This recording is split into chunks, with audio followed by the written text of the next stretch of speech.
మలాకీ గ్రంథము 3వ అధ్యాయం 1 వచనమండి.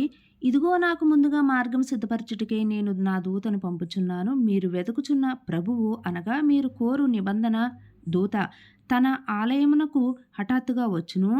ఇదిగో ఆయన వచ్చుచున్నాడని సైన్యములకు అధిపతి యెహోవా సెలవిచ్చున్నాడు. అయితే ఆయన వచ్చు దినమున ఎవరు సహింపగలరు? ఆయన అగుపడగా ఎవరు ఓర్వగలరు? ఆయన కంసాలి అగ్ని వంటివాడు, చాకలివాని సబ్బు వంటివాడు. వెండిని శోధించి నిర్మలము చేయువాడైనట్లు కూర్చుని ఉండును.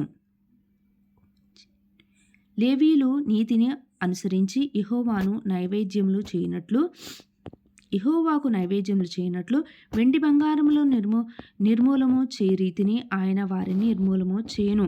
అప్పుడు మునుపటి దినములలో ఉండినట్లు, పూర్వపు సంవత్సరములలో ఉండినట్లు యూదావారును యెరూషలేము నివాసులను చేయు నైవేద్యములను యెహోవాకు ఇంపుగా ఉండును.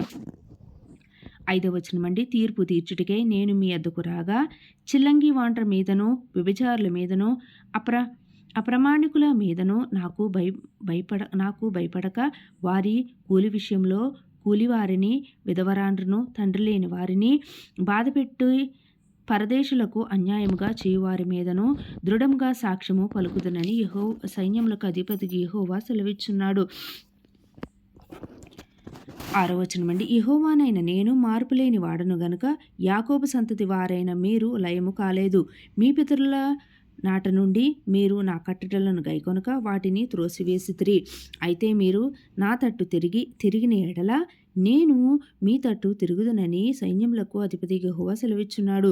మేము దేని విషయములలో తిరుగుదుమని మీరందరూ మానవుడు దేవుని యొద్ద దొంగిలినా? అయితే మీరు నా యొద్ద దొంగిలితిరి. నేను దేని విషయంలో మేము నీ యొద్ద దొంగిలితమని మీరందరూ 10వ భాగమున ప్రతిష్టార్పణములను ఇయ్యక దొంగిలితిరి. ఈ జనులందరూ నా యొద్ద దొంగిలిచునే ఉన్నారు. మీరు శాపగ్రస్తులై ఉన్నారు. నా మందిరములో ఆహారముండునట్లు 10వ భాగమంతయు మీరు నా మందిరపు నిధిలోనికి తీసుకొని రండి. దీని చేసి మీరు నన్ను శోధించిన ఎడల నేను ఆకాశపు వాకిండ్లను విప్పి పట్టజాలంత విస్తారముగా దీవెనలను కుమ్మరించెదనని సైన్యములకు అధిపతి యెహోవా సెలవిచ్చున్నాడు. మీ పంటను తినివేయు పురుగులను నేను గద్దించెదను. అవి మీ భూమి పంటను నాశనము చేయువు. మీ ద్రాక్ష చెట్లు అకాల ఫలములను రాల్పక ఉండునని సైన్యములకు అధిపతి యెహోవా సెలవిచ్చున్నాడు. అప్పుడు ఆనందకరమైన దేశంలో మీరు నివసింతురు గనక అన్యజనులందరూ మిమ్మును జన్యులందరూ అని సైన్యములకు అధిపతి యెహోవా సెలవిచ్చున్నాడు. యెహోవా సెలవిచ్చినదేమనగా, నన్ను గూర్చి మీరు బహు గర్వపు మాటలు పలికి నిన్ను గూర్చి ఏమి చెప్పితిమని మీరు అడుగుదురు. 14వ వచనమండి. దేవుని సేవ చేయుట నిష్ఫలమనియు ఆయన ఆజ్ఞలను గైకొని సైన్యములకు అధిపతియగు యెహోవా సన్నిధిని మనము దుఃఖాక్రాంతులుగా తిరుగుట వలన ప్రయోజనమేమనియు. 15వ వచనమండి. గర్విష్ఠులు ధన్యులగుదురనియు యెహోవాను శోధించు దుర్మార్గులు వర్ధిల్లుదురనియు వారు సంరక్షణ పొందుదురనియు మీరు చెప్పుకొనుచున్నారు.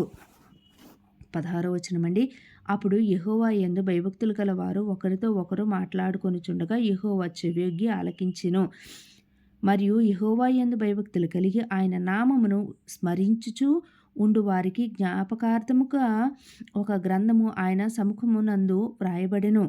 17వ వచనమండి. నేను నియమింపబోవు దినము రాగా వారు నా వారై నా స్వకీయ సంపాద్యమై ఉందురు. తండ్రి తన్ను సేవించు కుమారుని కనికరించినట్టు నేను వారిని కనికరింతునని సైన్యములకు అధిపతి యెహోవా సెలవిచ్చున్నాడు.